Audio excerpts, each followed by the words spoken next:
প্ৰদূষণ নিয়ন্ত্ৰণ বোৰ্ডক দোষাৰোপ কৰাৰ মৰসাহ কৰিলে বোকাখাটৰ পৌৰপতিয়ে। মন্ত্ৰী অতুল বৰাৰ আশীষপুষ্ট হৈয়েই উভতগুৰে নাচিব বিচাৰিছে নেকি পৌৰপতি ৰত্নেশ্বৰ বৰুৱাই। লাগিলে কাজিৰঙাৰ জৈৱ বৈচিত্ৰ্যলৈ চৰম ভাবুকি নামিয়ে আহক। ডিফলু নৈখন লাগিলে ডাম্পিং গ্ৰাউণ্ডৰ মাৰাত্মক ৰাসায়নিক দ্ৰব্য মিহলি হৈ ভয়ংকৰ প্ৰদূষণ হৈ থাকক। তথাপি গা নলৰে এইগৰাকী বোকাখাটৰ পৌৰপতিৰ। তেওঁক কোনোপধ্যে লতাবাৰীৰ পৰা আঁতৰ নকৰে ডাম্পিং গ্ৰাউণ্ড। আনকি সংবাদমেল সম্বোধন কৰি RTI কৰ্মী আৰু প্ৰদূষণ নিয়ন্ত্ৰণ বোৰ্ডে মিতিয়ালি কৰা বুলিহে উভতি ধৰিলে এইগৰাকী ৰত্নেশ্বৰ পৱন বৰুৱাই। তেওঁৰ মতে ৰোহিত চৌধুৰীৰ কথা মতে পৰিচালিত হয় প্ৰদূষণ নিয়ন্ত্ৰণ বোৰ্ড। ৰোহিত চৌধুৰীৰ কথা মতে উঠা বহা কৰে অসম প্ৰদূষণ নিয়ন্ত্ৰণ পৰিষদৰ মেম্বাৰ ছেক্ৰেটাৰী গৌতম কুমাৰ মিশ্ৰই। আমি যেতিয়া চলাবলৈ বিচাৰিলো সেই সময়ত এজন RTI কৰ্মীৰ কথাৰ মতে তেওঁ RTI কৰ্মীজনৰ লগত মই ভাবো যে মিলাপ্ৰীতি আছে আৰু মিলাপ্ৰীতি থকাৰ বাবেই তেখেতে কনচেণ্টটো অপাৰেট কৰিবলৈ দিয়াৰ পাছত তেওঁ আকৌ পুনৰ এই আমাক পত্ৰখন প্ৰদান কৰিলে। যদিও আজি 4 দিন 5 দিনৰ আগত আমি এই চিঠিখন পালোহেঁতেন তেতিয়াহ'লে নিশ্চয় আমি কেতিয়াও এই যি আজি অনুষ্ঠান অনুষ্ঠিত কৰিছিলো এই অনুষ্ঠান আমি অনুষ্ঠিত নকৰিলোহেঁতেন। এতিয়া প্ৰশ্ন হৈছে সেই একেজন মেম্বাৰ ছেক্ৰেটাৰীয়ে আমাক বনাবৰ কাৰণেও অনুমতি দিলে আৰু চলাবৰ কাৰণেও অনুমতি দিলে। মই কৈছোৱে যে চলাবৰ কাৰণে তেওঁ অনুমতি দিছে আমাক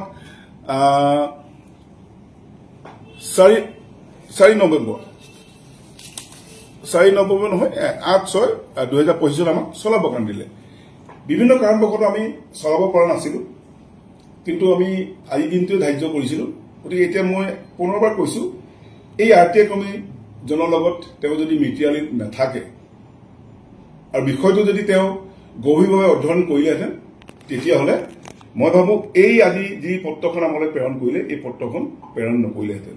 মই এইটো কাৰণে কৈছো তেওঁৱে চলাবলৈ দিছে, তেওঁৱে বনাবলৈ দিলে আৰু তেওঁৱে কৈছে এইটো বন্ধ কৰি দিব লাগে। পিছে পৌৰপতি মহোদয়, মানি ললো আপুনি বিশ্বাসত নলয় বা কেৰেপেই নকৰে অসম প্ৰদূষণ নিয়ন্ত্ৰণ বোৰ্ডক, কিন্তু CMO অফিচ অৰ্থাৎ মুখ্যমন্ত্ৰীৰ কাৰ্যালয়ক বিশ্বাস কৰেনে আপুনি বা পাত্তা দিয়েনে আপুনি? এইটো হৈছে সেই বিশেষ টুইট যিটো টুইটত লতাবাৰীৰ ডাম্পিং গ্ৰাউণ্ডৰ স্থানান্তৰৰ নিৰ্দেশৰ কথা উল্লেখ আছিল। কিন্তু কাৰোবাৰ বলেৰে বলিয়ান এইগৰাকী বোকাখাটৰ পৌৰপতি ৰত্নেশ্বৰ বৰুৱাই ডাম্পিং গ্ৰাউণ্ডৰ কাষতে উন্মোচন কৰিবলৈ ওলাইছিল মানৱ মলমূত্ৰ নিষ্কাশন প্ৰকল্পৰ। সেই প্ৰকল্প উন্মোচনৰ বাবে মন্ত্ৰী অতুল বৰাকে ধৰি VVIP লৈকে নিমন্ত্ৰণো জনাইছিল অনুষ্ঠানটোলৈ। কিন্তু আহেনো কেনেকৈ? যিটো ডাম্পিং গ্ৰাউণ্ডে কাজিৰঙাৰ পৰিৱেশ তন্ত্ৰ বা জৈৱ বৈচিত্ৰ্যলৈ ভাবুকি কঢ়িয়াই অনাৰ বাবে সেইটো স্থানান্তৰ কৰিবলৈ মুখ্যমন্ত্ৰীৰ কাৰ্যালয়ৰ পৰাও টুইট কৰি নিৰ্দেশনাৰ কথা উল্লেখ কৰিছিল। 12 নৱেম্বৰৰ দিনাও প্ৰদূষণ নিয়ন্ত্ৰণ বোৰ্ডে জাবৰৰ দমটোৰ লগতে মানৱ মলমূত্ৰ নিষ্কাশন প্ৰকল্পটো লতাবাৰীৰ পৰা তৎকালীনভাৱে স্থানান্তৰ কৰিবলৈ নিৰ্দেশ দিছিল। বিপৰীতে সেই ডাম্পিং গ্ৰাউণ্ডটোৰ কাষত এনেবোৰ প্ৰকল্প উন্মোচন কৰিবলৈ কোনটো সাহসেৰে আহেনো মন্ত্ৰী সাংসদ বিধায়কসকল? বাতিল কৰিব লগা হ'ল আড়ম্বৰপূৰ্ণভাৱে আয়োজন কৰা উদ্বোধনী অনুষ্ঠানটো। প্ৰশ্ন হৈছে পৰিৱেশ কৰ্মীৰ টুইট লাভ কৰি চকু মেল খালে নেকি মন্ত্ৰী সাংসদৰ? নিমন্ত্ৰণী পত্ৰ ছপাই বিলাইছিল যদিও উদ্বোধনী অনুষ্ঠানলৈ নাহিল নিমন্ত্ৰিত অতিথি মন্ত্ৰী জয়ন্ত মল্ল বৰুৱা, মন্ত্ৰী অতুল বৰা, সাংসদ কামাখ্যা প্ৰসাদ তাছা আৰু মন্ত্ৰী ৰূপেশ গোৱালা। উপায়ন্তৰ হৈ লাজে ক্ষোভে অসম প্ৰদূষণ নিয়ন্ত্ৰণ পৰিষদকে জগৰীয়া কৰিলে পৌৰপতি ৰত্নেশ্বৰ বৰুৱাই। পৰিৱেশ কৰ্মী ৰোহিত চৌধুৰীৰ সৈতে প্ৰদূষণ নিয়ন্ত্ৰণ বোৰ্ডৰ উচ্চপদস্থ বিষয়াৰ মিতিয়ালিৰ কথা ক'লে ৰত্নেশ্বৰ বৰুৱাই। বাৰে বাং কৰা কথাৰে চাফাই গাবলৈ আৰম্ভ কৰিলে ৰত্নেশ্বৰ পৱন বৰুৱাই। যে সম্পূৰ্ণ সুপ্ৰিম কোৰ্টে কোনো তাত কোৱা নাই যে এই ডাম্পিং গ্ৰাউণ্ডটো ক'বলৈ লৈ যাব লাগে, MI প্লান্টটো ক'বলৈ লৈ যাব লাগে বা বন্ধ কৰিবলৈ স্থগিত ৰাখিবলৈ তেনেকুৱা আমাক নিৰ্দেশনা দিয়া নাছিলে বা মই কৈছোঁ যে আমাৰো তাত উকিল আছিলে, তেওঁলোকৰ উকিল আছিলে। শেহতীয়াকৈ জানিব পৰা মানে তেখেতসকলৰ উকিলে মুখেৰে কোৱা কাৰণে এই যি member secretary Assam pollution control বৰ্ডৰ তেখেতে যিজন RTI কৰ্মী তেখেতৰ কথা মতে এই নটিছখন উলিয়াই দিলে বুলি আমি অনুভৱ কৰিছোঁ। যিহেতু সুপ্ৰিম কোৰ্টৰ সাব জুডিচিয়াৰী এটা মেটাৰ যদি সুপ্ৰিম কোৰ্টে কয় যে ইয়াত ডাম্পিং গ্ৰাউণ্ড উঠাই দিব লাগে, MI প্লান উঠাই দিব লাগে, তেতিয়াহ'লে আমি নিশ্চয় উঠাই দিম। তাৰ অন্য যদি ঠাইলৈ নিবলগীয়া হয় সেইটো অসম চৰকাৰে ব্যৱস্থা কৰিব। বোকা সমষ্টিৰ সন্মানীয় বিধায়ক অতুল বৰা ডাঙৰীয়া আছে, তেওঁ ব্যৱস্থা গ্ৰহণ কৰিব, জনসাধাৰণে বিবেচনা কৰিব। গতিকে তাত আমাৰ বিশেষ ক'বলগীয়া নাই। কিন্তু মই কৈছোঁ যে এটা সুপ্ৰিম কোৰ্টত এটা কেছ চলি থকাৰ মাজত এজন RTI কৰ্মীৰ সপক্ষে যাবলৈ যাওঁতে আমাক কিন্তু এখন পত্ৰ প্ৰেৰণ কৰিলে। সেই পত্ৰখনৰ পোৱাৰ কাৰণে আজি এই অনুষ্ঠান ভাঙি আমি স্থগিত ৰাখিছোঁ। আমি যেতিয়া চলাবলৈ বিচাৰিলোঁ সেই সময়ত এজন RTI কৰ্মীৰ কথাৰ মতে তেওঁ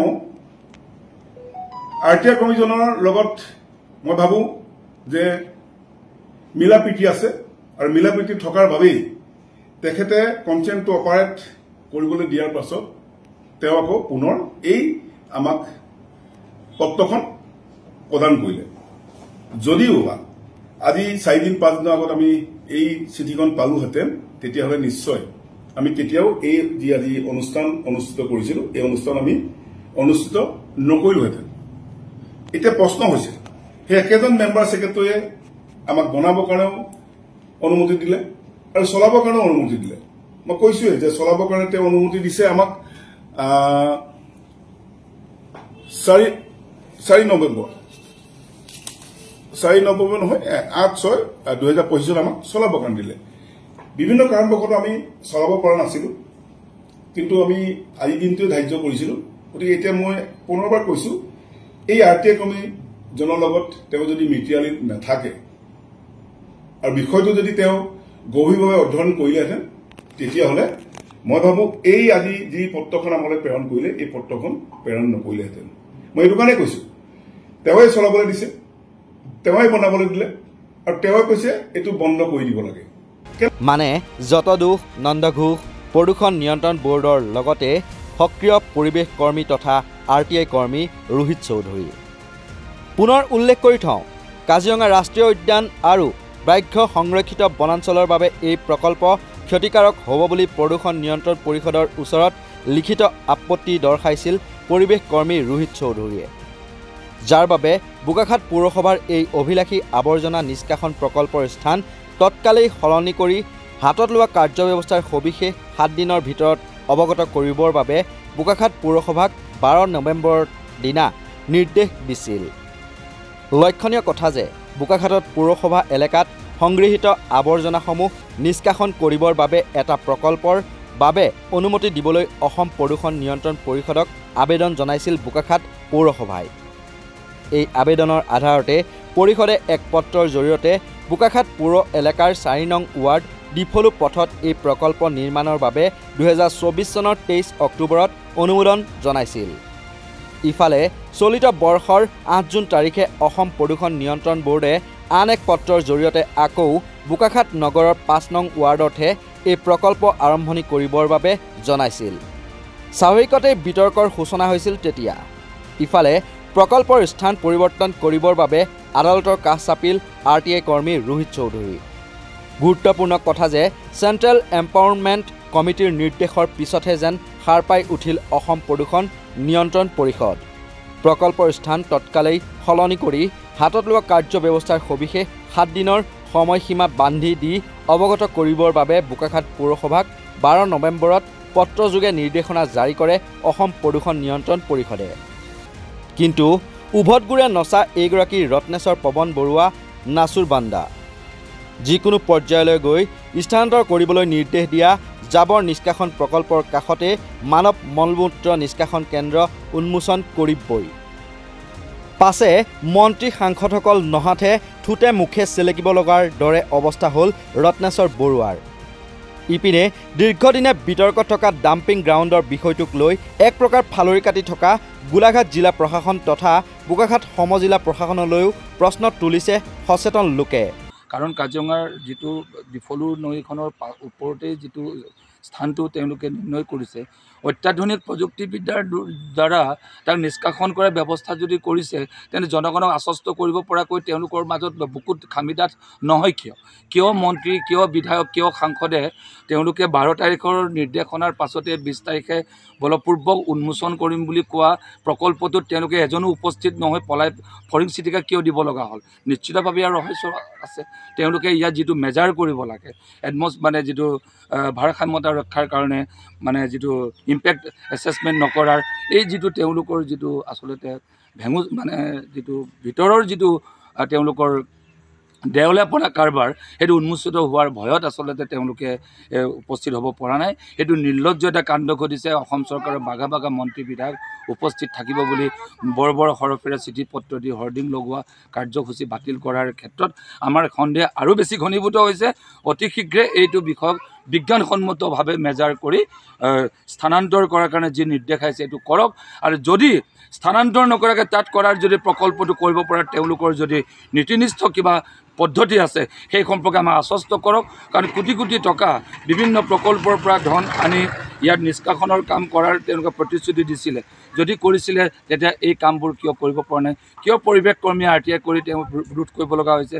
কিয় মানুহ শংকিত হ'ব লগা হৈছে? নদী কাষৰে জৈৱবৈচিত্ৰ্যৰ কাৰণে শংকিত হ'ব লগা হৈছে সচেতন মহল। এইপিনে মানুহৰ ডাউট ক্লিয়াৰ নকৰাকৈ বলপূৰ্বক কাম কৰাৰ যিটো প্ৰৱণতা, শেহতীয়াকৈ বিশেষকৈ অতুল বৰাৰ ৰাজত্বকালৰ এই বোকাখাটৰ যিটো স্থিতি, এইটো সন্দেহৰ আৱৰ্তত বাৰে বাৰে সোমাইছে।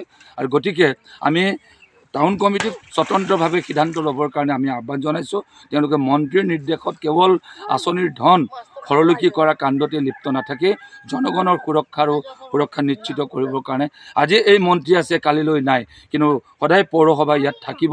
এই পৌৰসভা জনগণৰ লগত সম্পৃক্ত থাকিব। গতিকে জনগণে পৌৰসভাক আঙুলি টুৱাই কোৱাৰ অধিকাৰ আছে, আৰু পৌৰসভাই নীতিনিষ্ঠভাৱে কাম কৰাৰ তেওঁলোকৰ স্বতন্ত্ৰ অধিকাৰ আছে। গতিকে মন্ত্ৰী মুদাগৰৰ কেৱল স্বাৰ্থ সুৰক্ষাৰ কাৰণে নাভাবি ৰাইজৰ যি দাবী এইটো কাম কৰক। আৰু গোলাঘাট জিলা প্ৰশাসন, মহকুমা প্ৰশাসনে কি কৰি আছে বিষয়টো হস্তক্ষেপ নকৰি কিয় এটা নগৰ উন্নয়ন সমিতিৰ ঊৰ্ধ্বতন কৰ্তৃপক্ষ অধিবক্তা এই যিসকল মানে দণ্ডাধীশ সেইসকলৰ হস্তক্ষেপ কিয় নাই? কিয় জনগণৰ মাজত এইটো হেঠালি খেলি থকা হৈছে? কিয় আভুৱা ভাৰিবলৈ বিচৰা হৈছে? সেই সম্পৰ্কে আমাক সদুত্তৰ লাগে। গোলাঘাট জিলা প্ৰশাসন বা বোকাখাট সমজিলা প্ৰশাসনে বিতৰ্কিত ডাম্পিং গ্ৰাউণ্ডটো স্থানান্তৰ কৰাৰ ক্ষেত্ৰত হস্তক্ষেপ কৰা নাই কিয়? বা বোকাখাট পৌৰসভাক বাধ্য কৰাব পৰা নাই কিয়? প্ৰশ্ন হৈছে, কাৰ বলেৰে বলিয়ান বা নাচুৰবান্দা হৈ আছে এইগৰাকী পৌৰপতি ৰত্নেশ্বৰ পৱন বৰুৱা? প্ৰদূষণ নিয়ন্ত্ৰণ বৰ্ডৰ নিৰ্দেশক কেৰেপ নকৰা ৰত্নেশ্বৰ বৰুৱাৰ বিৰুদ্ধে মুখ্যমন্ত্ৰী হিমন্ত বিশ্ব শৰ্মাই কি ব্যৱস্থা লয় সেয়া সময়ত হ'ব লক্ষণীয়। বোকাখাটৰ পৰা উত্তম শৰ্মাৰ প্ৰতিবেদন, নৰ্থ ইষ্ট নাও।